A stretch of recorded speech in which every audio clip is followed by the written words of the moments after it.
Allah dit dans le Coran, Allah accueille seulement le repentir de ceux qui commettent un péché par ignorance et qui aussitôt se repentent, et Allah est omniscient et sage. Donc premièrement, le mot utilisé pour péché est au singulier, donc on parle de quelqu'un qui a fait une erreur une fois et pas de quelqu'un qui insiste dans le péché. Et deuxièmement, le mot utilisé pour ignorance a deux significations.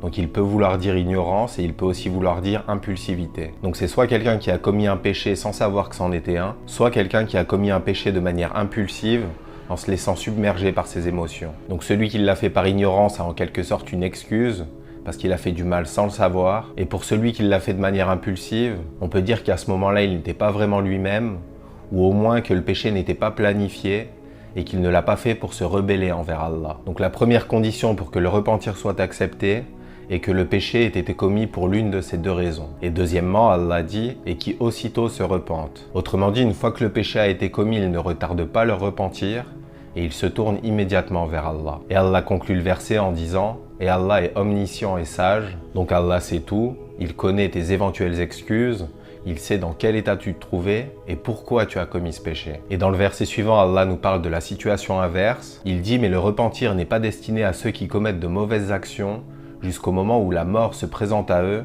et qui disent « certes, je me repens maintenant ». Et ici, les mauvaises actions sont au pluriel, donc ça désigne quelqu'un qui insiste dans le péché, qui est devenu accro, qui n'arrive pas à arrêter, et ce jusqu'à sa mort. Et on a tous des mauvaises habitudes, des choses dont on aimerait se débarrasser, mais le plus important est de ne jamais abandonner. Parce que si on fume, si on boit, si on ment, on peut commencer à croire que ça fait partie de nous et qu'on n'arrivera jamais à arrêter. Et on peut aussi se dire que les bonnes actions qu'on fait à côté compenseront pour ce péché. Mais l'une des tactiques du diable est justement de minimiser nos péchés et de les embellir.